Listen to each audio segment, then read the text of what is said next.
저는 오늘 남편의 이름이 적힌 장기기증 확인서에 서명을 했습니다. 간호사가 조심스럽게 용지를 내밀며 남편분께서 생전에 강하게 원하셨던 내용이라서요라고 말하는데 손이 그렇게 떨리더군요. 이 사람은 살아있을 때도 늘 제 속을 뒤집어 놓더니 떠난 뒤에도 마지막까지 마음을 뒤흔들고 있습니다. 제 남편 박진호. 올해 62의 세상을 떠난 그 사람은 남들 눈에는 그냥 평범한 택시기사에 불과했을지 몰라도 제 눈에는 끝까지 아내 한 사람 붙들고 살겠다고 버티던 고집쟁이였습니다. 30년 전 우리는 서울 변두리 반지하 원룸에서 신혼을 시작했습니다. 월세 20만 원짜리 방, 겨울이면 창문 틈으로 바람이 숭숭 들어오고 장판 밑에서는 곰팡이 냄새가 올라오던 그 집을 진호는 우리 성이라고 불렀죠. 여보, 나중에 진짜 성처럼 큰 집 사줄게. 베란다도 있는 집, 아침마다 해가 쫙 들어오는 거실도 있는 집. 저는 코웃음을 치며 대답했습니다. 그럼 일단 전기장판이 성벽인 집부터 지켜, 성주님. 월세나 밀리지 말고. 그렇게 투닥거리며 살다가 아이를 낳고 이사하고 또 이사하며 세월이 훌쩍 지나갔습니다. 어느새 우리는 서울 변두리의 오래된 아파트에 자리 잡고 있었고 남편은 밤낮 없이 택시 운전을 하며 집을 유지했습니다. 저는 동네 마트 계산원으로 일했고요. 딸 하나 똑 부러지게 키워 대학까지 보낸 것만 해도 우리 둘의 인생은 꽤 잘 버틴 편이라고 생각했습니다. 문제는 제 몸이었죠. 다리가 자주 붓고 계단 몇 칸만 올라가도 숨이 턱 막히기 시작한 게 3년 전이었습니다. 처음엔 나이 들면 다 그렇지 대수롭지 않게 넘겼습니다. 그러다가 어느 겨울날 마트에서 계산하다가 눈앞이 핑 도는 느낌과 함께 그대로 바닥에 쓰러졌습니다. 눈을 떴을 때는 병원 침대 위였고 옆에서 남편이 초췌한 얼굴로 제 손을 잡고 있었습니다. 여보, 왜 이래? 나 좀 놔둬도 되는데. 뭘 또 병원까지 투덜거리려는데 의사가 들어와 차분하게 말했습니다. 심장이 많이 약해져 있습니다. 심부전이 꽤 진행된 상태예요. 약으로 버티는데 한계가 있어 보입니다. 심부전. 의사는 의학 용어들을 조심스럽게 풀어 설명했습니다. 제 심장은 한마디로 말해 오래 쓰다 닳아버린 펌프 같다고 했습니다. 약으로는 한동안 버틸 수 있겠지만 언젠가는 결정적인 선택을 해야 할 거라고 했죠. 수술이요? 제 물음에 의사는 잠시 망설이다가 고개를 끄덕였습니다. 심장 이식까지 염두에 두어야 할 수도 있습니다. 물론 당장 가능한 건 아니고 여러 조건이 맞아야 합니다만 경제적으로도 심리적으로도 준비가 필요합니다. 저는 그 말을 듣고 피식 웃어버렸습니다. 선생님, 우리 집 사정 잘 모르시죠?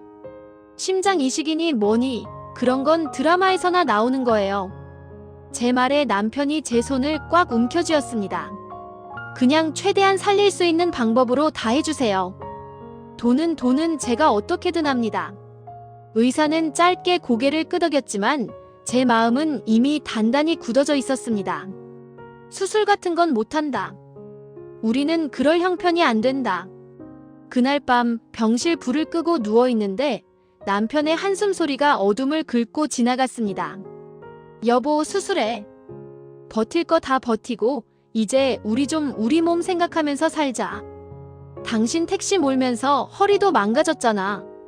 나까지 수술하면 우리 집 누가 벌어와. 딸은 이제 겨우 취업했는데 빚부터 갚아야지. 그러니까 내가 더 벌면 되지. 당신 몸도 하나인데 더는 무리하지 마. 저는 단호하게 잘라 말했습니다. 말은 그렇게 했지만 사실 제 속에서는 비겁한 계산이 일어나고 있었어요. 이 나이에 수술을 받다가 잘못되면 남은 사람들은 어떡하나. 차라리 약 먹고 버틸 만큼 버티다가 조용히 가는 게 나을지도 모른다는 생각. 남편은 제 마음을 눈치챘는지 침묵 끝에 이렇게 말했습니다. 당신이 없으면 나는 아무것도 못해. 그러니까 나중에 걱정 말고 일단 살고 보자. 나중 일은 나중에 내가 책임질게. 그게 처음이자 마지막으로 그 사람이 자기 입으로 책임진다라는 말을 꺼낸 순간이었습니다. 그 후로 남편은 이상할 정도로 바빠졌습니다. 택시회사에서 야간 근무를 더 늘렸고 모는 노선도 장거리 위주로 바꿨습니다. 심지어 주말에는 새벽 배송 아르바이트까지 시작했습니다. 왜 이렇게까지 무리해? 당신 나보다 먼저 쓰러지겠다. 제가 걱정스럽게 묻자 남편은 대수롭지 않다는 듯 웃으며 말했습니다. 이참에 한번 장난감 자동차처럼 끝까지 달려보는 거지 뭐. 나 아직 안 늙었어. 허리가 늘 아프다면서. 허리는 아픈데 마음이 바빠. 여보, 우리가 언제 한번 돈 걱정 안 하고 병원 다녀본 적 있냐? 그는 대답 대신 제 약 봉투를 흔들어 보였습니다. 병원 진료비, 약가, 검사비 우리의 통장 잔고는 점점 바닥을 드러냈고 저는 차마 입이 떨어지지 않았습니다. 수술 얘기는 꺼내지도 말아야지. 이 사람이 몸을 갈아 넣어서 벌어오는 돈인데. 그러는 사이 제 몸은 조금씩 나빠지고 있었습니다. 숨이 찬 날이 늘어났고 밤에는 기침이 심해졌습니다. 심장 때문에 폐 쪽에 물이 차오른다는 말을 들었을 때 죽음이라는 단어가 처음으로 실감났습니다. 여보, 우리 그냥 있는 약만 먹고 버티다가 운명대로 살자. 어느 날 참다 못해 그렇게 말했을 때 남편은 화를 냈습니다. 운명은 무슨 운명은. 운명 타령하기엔 아직 우리 할 일이 너무 많아. 손주도 못 봤는데 벌써 죽을 생각부터 해. 돈이 없잖아. 제가 작게 중얼거리자 남편이 제 쪽으로 몸을 돌려 단단한 목소리로 말했습니다. 그 얘기는 이제 신경 쓰지 마. 제발 한 번만 나를 믿고 의사가 하라는 대로 검사받고 준비해줘. 나머지는 내가 알아서 할게. 그 나머지를 어떻게 하겠다는 건지 저는 끝내 묻지 못했습니다. 그가 무엇을 포기하고 있는지, 무엇을 걸고 있는지 어렴풋이 짐작이 되면서도 끝까지 모른 척했고요. 그러던 어느 비오는 밤 남편은 돌아오지 않았습니다. 새벽 2시 택시 앱에서 위치를 확인해 보니 차는 이미 견인소에 들어가 있었습니다. 회사에서 걸려온 전화는 아주 짧았습니다. 보호자분이시죠?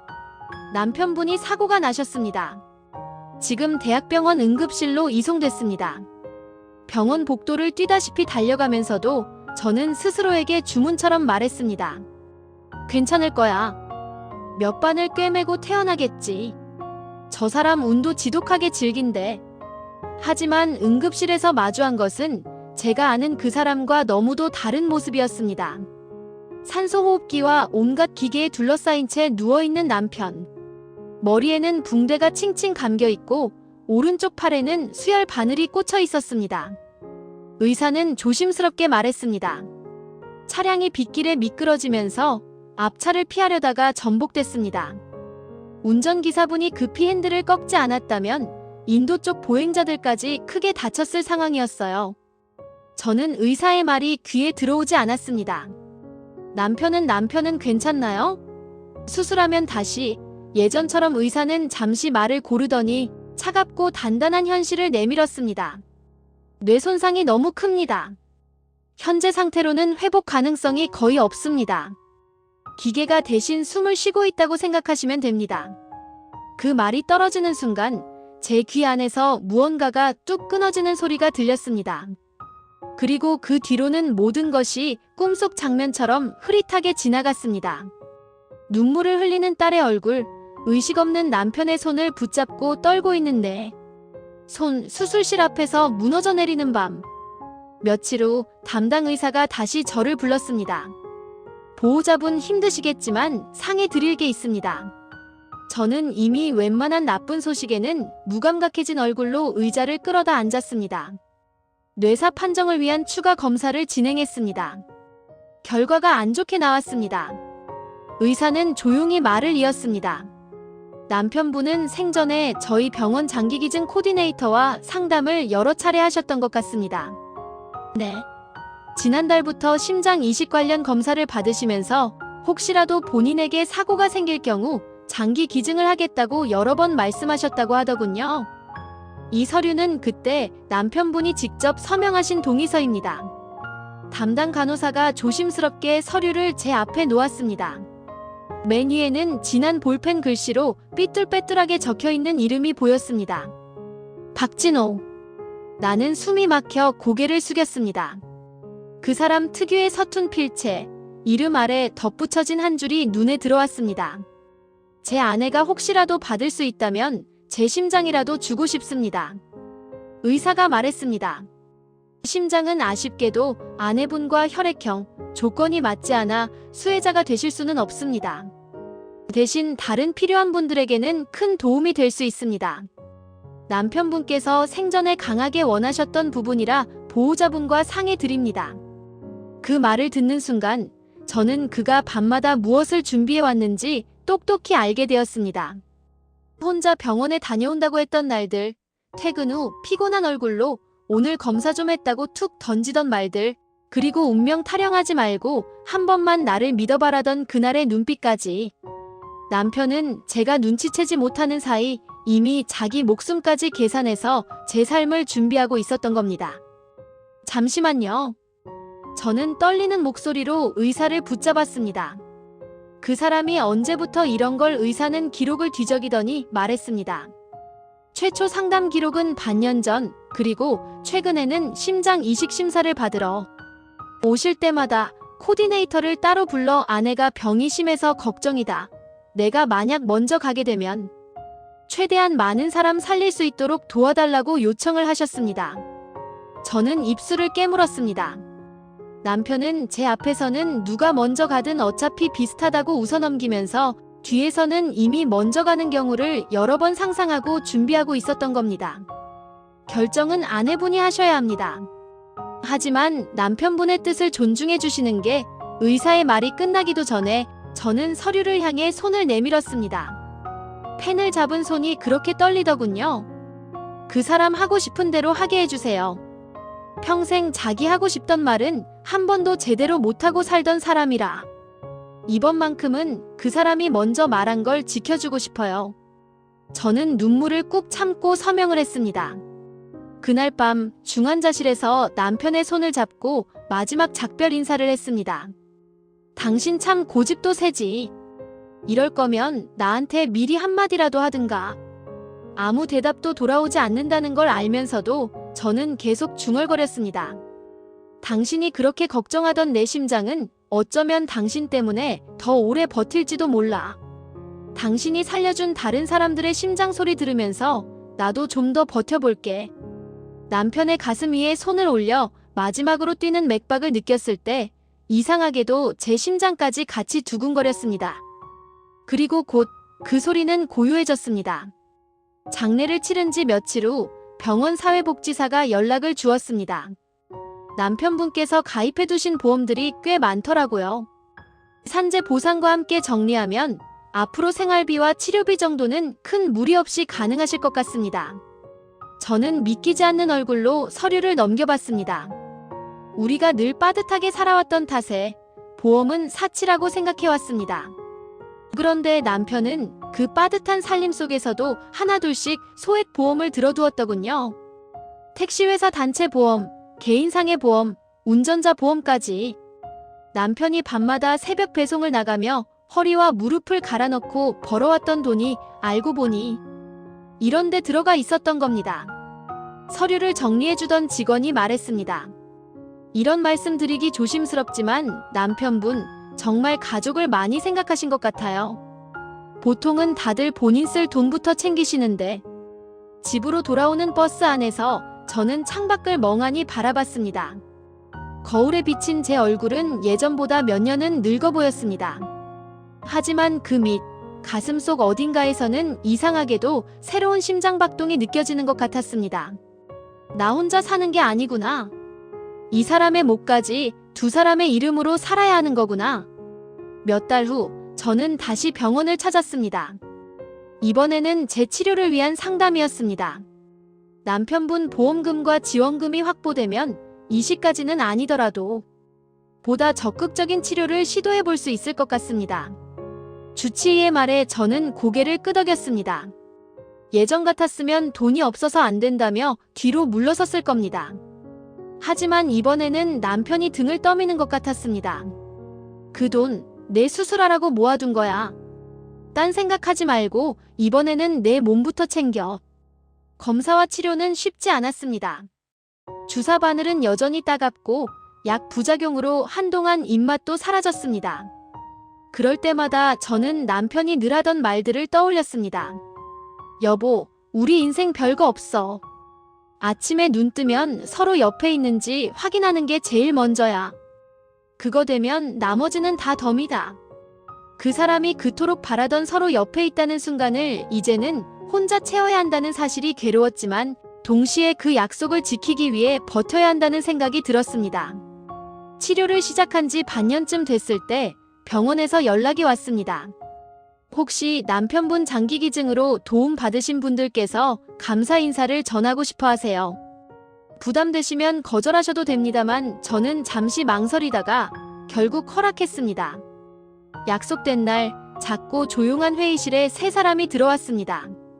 심장 이식을 받은 젊은 남자, 간 이식을 받은 중년 여성, 그리고 두 눈을 반짝이며 들어오는 여중생 아이. 안녕하세요. 그들이 어색하게 인사를 할 때 저는 눈물이 왈칵 쏟아질 것 같아 고개를 숙였습니다. 그들의 몸 어딘가에는 분명 남편의 일부가 살아 숨쉬고 있을 테니까요. 정확히 어떤 장기가 누구에게 갔는지는 법적으로 말씀드리기 어렵습니다. 담당 코디네이터가 대신 설명했습니다. 하지만 분명한 건 남편분께서 6분의 생명과 삶을 살려주셨다는 사실입니다. 그 말에 저는 내심 웃음이 나왔습니다. 평생 자기 하나 건사하기도 힘들다며 투덜대던 사람이 세상을 떠나서야 6명의 삶을 책임지는 진짜 가장이 되어버렸으니까요. 집으로 돌아와 남편의 유골함 앞에 앉았습니다. 작은 액자 속에서 남편이 어색한 미소를 짓고 있었습니다. 딸 결혼식 때 넥타이를 메고 찍었던 사진이었죠. 당신 나한테 아무 말도 안 하고 너무 많은 걸 준비해놓고 갔어. 저는 액자를 쓰다듬으며 중얼거렸습니다. 장기기증에, 보험에, 재산 정리에 평생 그렇게 똑똑하게 굴었으면 우리 인생 많이 달라졌겠다. 그러면서도 알고 있었습니다. 그 사람은 원래부터 그런 사람이었다는 것을. 표현이 서툴렀을 뿐 계산은 항상 우리 가족 쪽으로만 하고 살던 사람. 당신이 나를 위해 목숨까지 걸었다고 말하면 아마 당신은 또 손사래부터 치겠지. 그냥 하다 보니 그렇게 됐다고, 별거 아니었다고. 저는 피식 웃었습니다. 그래도 나 이제는 말할 거야. 당신은 분명 나를 위해 목숨까지 내놓은 사람이라고. 당신이 없었으면 나는 벌써 포기했을지도 몰라. 창밖에서는 겨울바람이 유리창을 스치고 있었습니다. 예전 같았으면 남편이 창문을 잠그며 투덜댔겠죠. 여보, 창문 좀 닫아. 감기 들겠다. 당신 아프면 병원비가 더 나와요. 그 말에 저는 늘 짜증 섞인 목소리로 대답했었습니다. 내 걱정은 그만하고 본인 허리부터 걱정해. 이제야 알 것 같습니다. 그 사람은 평생 자기 몸은 한 번도 제대로 걱정하지 않은 사람이라는 걸. 항상 내 통장 사정만, 내 건강만, 우리 딸 앞길만 걱정했던 사람. 이제 제 차례입니다. 남편이 그토록 지키고 싶어 했던 이 삶을 대신 살아내야 할 차례. 아침에 눈 떠서 남편이 있는지 확인하는 일은 더 이상 할 수 없지만 그 대신 저는 매일 아침 가슴에 손을 얹어봅니다. 아직도 뛰고 있는 심장박동을 확인하면서 속으로 말하죠. 나 오늘도 살아있어. 당신이 지켜준 이 하루 허투루 쓰지 않을게. 언젠가 나도 이 세상을 떠나는 날 저쪽에서 또다시 그 사람을 만난다면 이렇게 말해줄 겁니다.